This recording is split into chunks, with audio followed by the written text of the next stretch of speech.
आपको यकीन नहीं होगा, लेकिन मैं आपसे कहता हूं कि आपकी सरकार चाहती है आप और आपका परिवार तड़प तड़प कर मर जाए। मैं आपको आज साबित करूंगा कि सरकारें इतनी नाकारा हो गई हैं कि उन्हें आपकी और आपके परिवार की जिंदगी की परवाह नहीं है। और मैं साबित करूंगा कि सरकार इतनी लापरवाह, इतनी बेशरम और इतनी बेगैरत कैसे हो गई है। नमस्कार, मैं हूं संजय शर्मा। आप देख रहे हैं अपना चैनल 4PM न्यूज नेटवर्क। 70 के दशक में गमन नाम से एक शानदार फिल्म आई थी। मशहूर लेखक शहरयार ने उस फिल्म में गाना लिखा था, सीने में जलन, आंखों में तूफान सा क्यों है, इस शहर में हर शख्स परेशान सा क्यों है।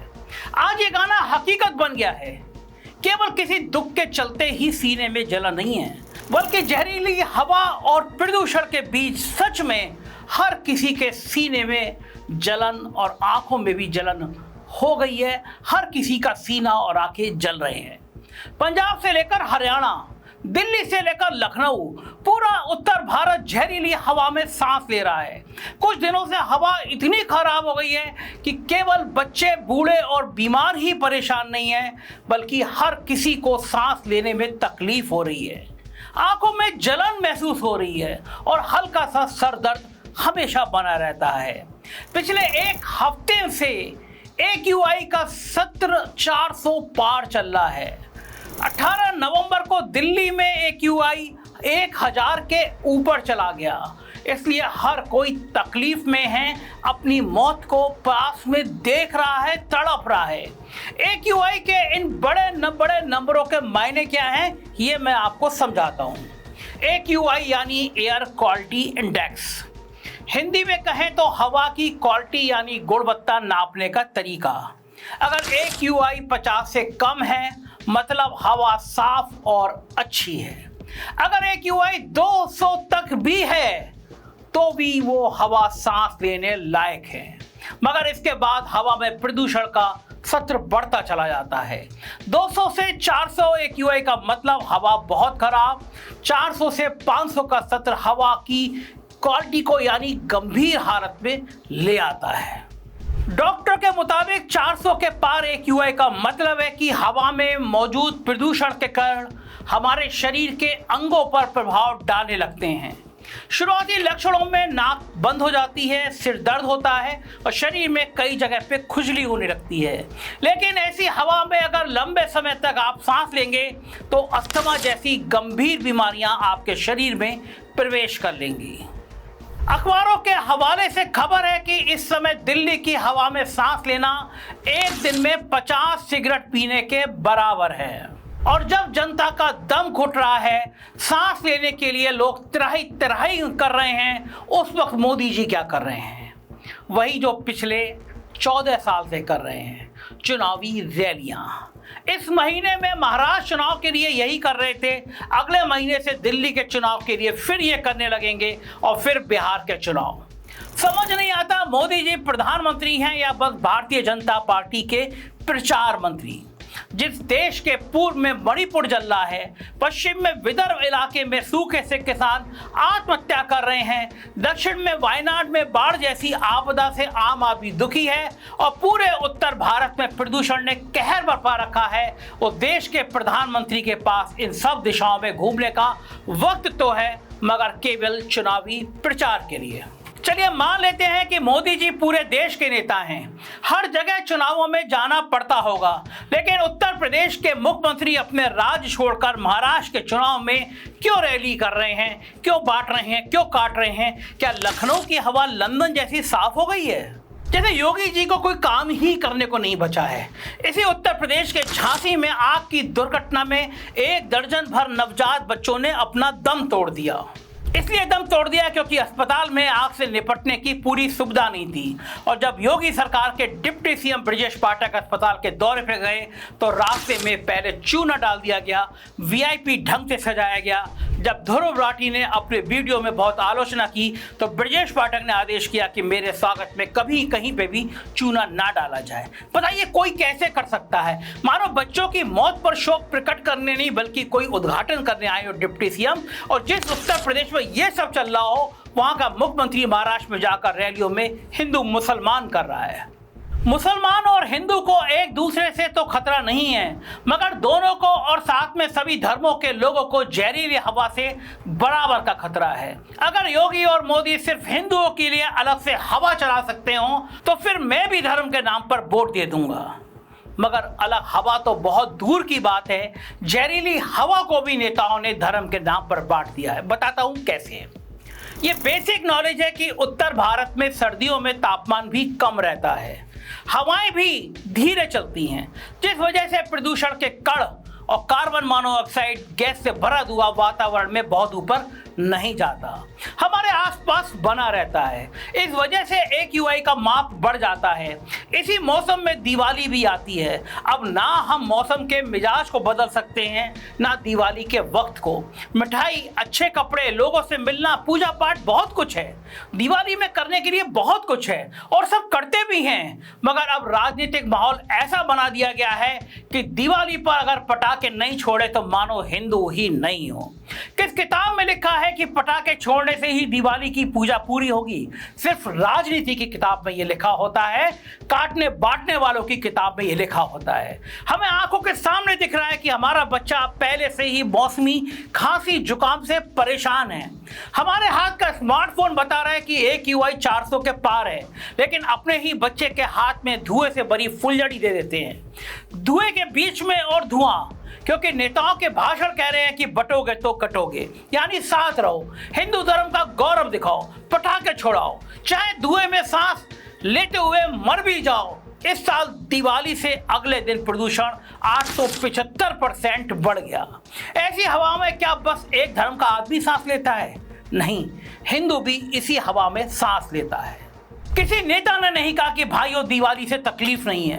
दिवाली अगर मानसून में आती तो छुड़ा लेते पटाखे, मगर सर्दियों में आती है, हवा नहीं चलती, इसलिए पटाखे नुकसान को बढ़ा देंगे। कोई नेता ये बेसिक लॉजिक नहीं देता, बस आग में घी डाल देता है, जैसा नेता के बच्चे कहीं और से हवा लेंगे। प्रदूषण और धुएं का बेमतलब हिंदू अस्मिता का मुद्दा बना दिया गया है इन नाकारा नेताओं के द्वारा। इसमें कोई दो राय नहीं है कि पटाखे प्रदूषण का मुख्य कारण नहीं है, लेकिन इसमें भी कोई शक नहीं है कि उनसे प्रदूषण बढ़ता है। पिछले साल IIT और सेंटर फॉर पॉलिसी रिसर्च के जैसे दिग्गज संस्थानों के लोगों ने मिलकर एक रिसर्च पेपर तैयार किया। दिल्ली और आसपास के इलाकों में बढ़ते प्रदूषण को 1990 से 2022 तक स्टडी किया गया। मकसद था ये जानना कि कितने सालों में आखिर दिल्ली की हवा को कौन जहरीली कर रहा है। व्हीकल से निकलने वाला धुआं, रोड पर फैली धूल, बेतहाशा हो रहे कंस्ट्रक्शन और फैक्ट्रियों से होने वाला प्रदूषण, 3 सबसे बड़े कारण सामने आए। 70% से ज्यादा प्रदूषण इन्हीं 3 कारणों से है। इनके बाद घरों का चूल्हा और खुले में कचरे का जलाया जाना 2 सबसे बड़े कारण हैं। पराली का जलना 3% और पटाखों का जलना 1% प्रदूषण के लिए जिम्मेदार है। मगर पराली का जलना और पटाखे भारी प्रदूषण के बीच में होते हैं, इसलिए ज़्यादा नोटिस में आते हैं और इन्हीं 2 मुद्दों पर हंगामा बना रहता है। दिल्ली के लोग पंजाब हरियाणा के किसानों को जिम्मेदार ठहरा देते हैं, उसी तरह पटाखे न चलाने वालों को जिम्मेदार ठहरा देते हैं और जिन्हें चलाने हैं वो जिद में और ज़्यादा चलाते हैं। इन सब के बीच हर साल सुप्रीम कोर्ट कुछ अफसरों को डांट डपट कर अपने हिस्से की औपचारिकता निभा देता है। आज तक प्रदूषण के मामले पर ना किसी नेता की कुर्सी गई और ना ही कोई अफसर सस्पेंड हुआ, ना किसी को जुर्माना हुआ, ना किसी को जेल। बस नवंबर आते ही सब अपने हिस्से का काम का नाटक कर देते हैं। मतलब नेता एक दूसरे को गाली दे देते हैं, हर पार्टी दूसरी पार्टी को जिम्मेदार ठहरा देती है, सुप्रीम कोर्ट कुछ ऑर्डर पास कर देता है जिनको कोई नहीं मानता और होली आते आते सब इस मुद्दे को भूल जाते हैं अगली दिवाली आने तक। लेकिन हमेशा से ऐसा टॉक्सिज्म नहीं हुआ है, कुछ काम भी हुए हैं। प्रदूषण के खिलाफ पहली और सबसे जरूरी जंग लड़ी और जीती मशहूर वकील MC मेहता ने। कानून के छात्रों के लिए MC मेहता अमिताभ बच्चन से कम नहीं है। भोपाल गैस लीक मामले में पीड़ित परिवारों को न्याय दिलाना हो या उत्तराखंड में पहाड़ों को बचाना हो या फिर पीले पड़ते ताजमहल की खूबसूरती बचाने के लिए आगरा में चल रही फैक्ट्रियों को रुकवाना हो, इन सब के पीछे एक ही नाम है, एडवोकेट MC मेहता। और उनके द्वारा सुप्रीम कोर्ट पर लगाई गई दर्जनों PIL यानी जनहित याचिकाएं पर्यावरण को बचाने में एडवोकेट MC मेहता का योगदान अतुलनीय है। यह माना जा सकता है, देखा जा सकता है। दिल्ली और इसके आसपास के बढ़ते प्रदूषण को MC मेहता ने 1998 में ही भांप लिया था। तब इन्होंने कोर्ट में PIL लगाई कि दिल्ली में चलने वाली सभी बसें CNG पर चलनी चाहिए, क्योंकि CNG साफ ईंधन है, पेट्रोल और डीजल की तरह पर्यावरण को नुकसान नहीं पहुंचाता। इनकी ये बात कोर्ट ने मानी और दिल्ली की सभी बसें, टैक्सी वगैरह CNG में बदली गई, जिससे इन गाड़ियों से निकलने वाले हानिकारक सल्फर डाइऑक्साइड और PM2.5 में 90% तक गिरावट आ गई। मगर सिर्फ एक काम से काम नहीं चलता। उस वक्त जरूरत थी कि पब्लिक ट्रांसपोर्ट को ज़्यादा से ज़्यादा बढ़ाया जाता, लेकिन बढ़ावा दिया गया प्राइवेट व्हीकल्स को। सस्ते कार लोन ने हर किसी के लिए गाड़ी तो मुहैया करा दी, मगर रोज हजारों में बढ़ती गाड़ियों के लिए रोड बनाने की तरकीबें नहीं देखी गई। दिल्ली का हाल तो सब जानते ही हैं। दिल्ली से गुड़गांव या नोएडा जाना हो तो 2 से 3 घंटे लगते हैं, मगर बाकी शहरों का भी हाल कुछ ऐसा ही होता जा रहा है। बंगलौर आजकल अपने मौसम के लिए नहीं बल्कि अपने खराब ट्रैफिक के लिए जाना जाता है। लखनऊ का हाल भी कुछ ऐसा ही है। बसों में केवल गरीब और मजदूर आदमी चल रहा है। हमारी सहूलियत के लिए बनी कारें ही हमारी सबसे बड़ी दुश्मन बन गई हैं। कार इसलिए खरीदी जाती है कि हम कहीं भी जल्दी पहुंच सकें, मगर कारों की वजह से ही दम घोटो जाम में घंटों खड़े रहते हैं। कार खरीदी जाती है ताकि आराम मिले, लेकिन लाखों करोड़ों कारों के लिए धुएं ने हमारा चैन और आराम इस कदर छीन लिया है कि अब सांस लेना भी मुश्किल हो गया है। 2023 के रिसर्च पेपर के अनुसार दिल्ली की आबादी 2021 में 19 मिलियन थी, यानी 1 करोड़ 90 लाख, और रजिस्टर्ड वाहनों की संख्या 14 मिलियन यानी 1 करोड़ 40 लाख। समझ नहीं आ रहा कि आदमियों के लिए गाड़ियां हैं या गाड़ियों के लिए आदमी हैं। गाड़ियों के धुएं को रोकने के लिए सरकार के पास समाधान तो छोड़िए, सोच भी नहीं है। लोकसभा चुनाव से पहले भाजपा ने अपना मैनिफेस्टो निकाला, उसे नाम दिया मोदी की गारंटी। 76 पेज के इस मैनिफेस्टो में मोदी जी का चेहरा 50 से ज्यादा बार है, लेकिन प्रदूषण का जिक्र बस एक बार 68वें पेज पर लिखा है। मैं पढ़कर सुनाता हूँ। हमने नेशनल क्लीन एयर प्रोग्राम की शुरुआत की है, जिसका उद्देश्य 131 शहरों में वायु प्रदूषण को कम करना है। इसके अलावा हम सुनिश्चित करेंगे कि देश के सभी क्षेत्र NCAP के नेशनल एयर क्वालिटी स्टैंडर्ड को प्रभावी ढंग से प्राप्त करें, जिसमें विशेष रूप से 2029 तक 60 शहरों पर हमारा ध्यान केंद्रित रहेगा। मैंने मैनिफेस्टो का एक शब्द का यूं इसलिए पढ़ा ताकि पक्षपात का आरोप ना लगे, लेकिन मैं एक वादा मोदी जी ने किया, लेकिन इसके आगे पीछे की सच्चाई वाला बयान कहीं नहीं आया। NCAP की शुरुआत तो मोदी जी आपने की है, मगर यह नहीं बताया कि कब की है। मैं बताता हूँ। NCAP 2019 में शुरू हुआ, 10,000 करोड़ का बजट भी दिया गया, लेकिन 2023 तक मोदी जी इस बजट का केवल 2/3 ही इस्तेमाल कर पाए, यानी बजट भी खर्च नहीं कर पाए। और कमाल की बात देखिए, खर्च किए गए पैसे में से केवल 0.61% फैक्ट्रियों के प्रदूषण को रोकने में लगा, 12% के आसपास गाड़ियों का प्रदूषण रोकने में, और केवल 14% कचरे को जलाने से रोकने के लिए खर्च किया गया। यही कारण है कि फैक्ट्री आज भी हमारी नदियों को गंदा कर रही है। गाड़ियों की संख्या रोकने के लिए कोई योजना नहीं है। कचरे के पहाड़ दिनों दिन बढ़ते जा रहे हैं। स्वच्छ भारत अभियान के तहत हर 2 अक्टूबर को साफ जगह में झाड़ू जलाते हैं, बड़े बड़े होर्डिंग लगाते हैं, विज्ञापन करते हैं, नौटंकी करते हैं, लेकिन आपने योगी जी को झाड़ू और सफाई करते हुए तो देखा होगा, मोदी को झाड़ू लगाते सफाई करते हुए देखा होगा, लेकिन मैं आंकड़ों से बता रहा हूं कि हकीकत में इन दोनों नेताओं का हाल क्या है। अगर सड़क पर नए कूड़ेदान और साफ सुथरे शौचालय कभी दिख जाएं तो मुझे भी फोटो भेज दीजिएगा, क्योंकि मुझे ऐसा कुछ पिछले 10 सालों में कहीं दिखा नहीं। सार्वजनिक शौचालय में आप नाक बंद करके अंदर घुस सकते हैं, आपको उल्टी आ जाएगी, इतनी बदबू आती है। NCAP का 64% बजट सड़कों से धूल हटाने में खर्च हुआ।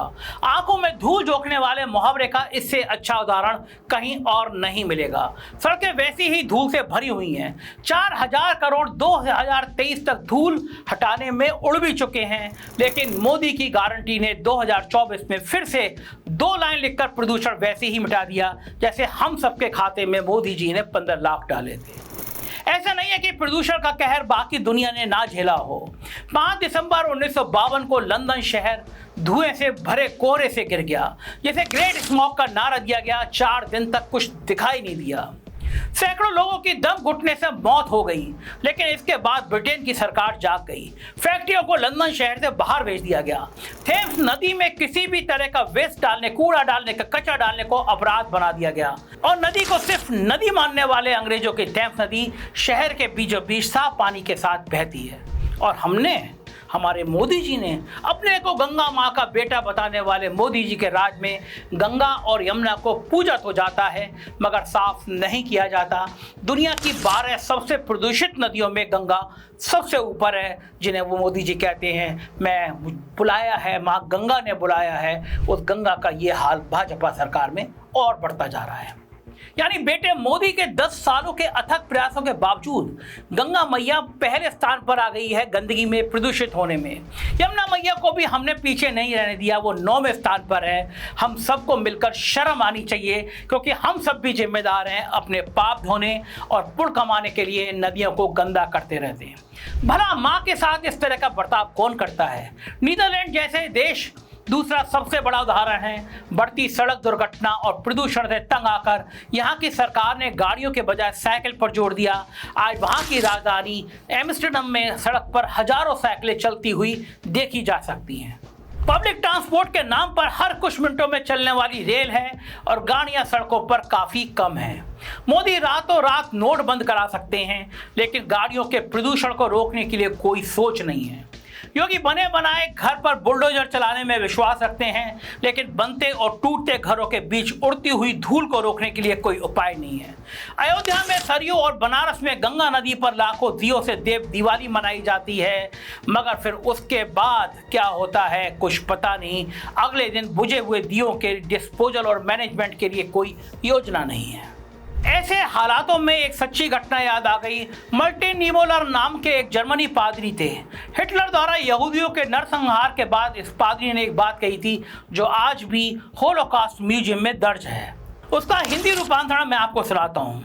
पहले वो समाजवादियों के लिए आए, मैं चुप रहा क्योंकि मैं समाजवादी नहीं था।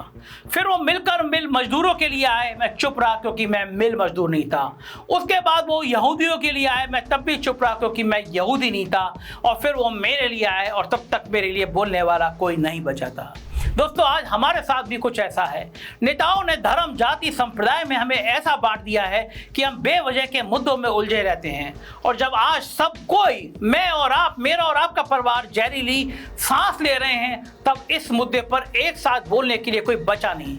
जिंदा रहने से बड़ा तो कुछ नहीं है। इसलिए इस शहर में मरने से पहले एक बार मिलकर आवाज उठाइए, ताकि सत्ता के गलियारों तक मेरी और आपकी आवाज जरूर पहुंचे। कैसी लगी बातचीत जरूर बताइएगा। क्या मैं सही बोला या नहीं बोला ये बताइएगा। चैनल को सब्सक्राइब और ज्वाइन जरूर कीजिएगा। शुक्रिया, थैंक यू।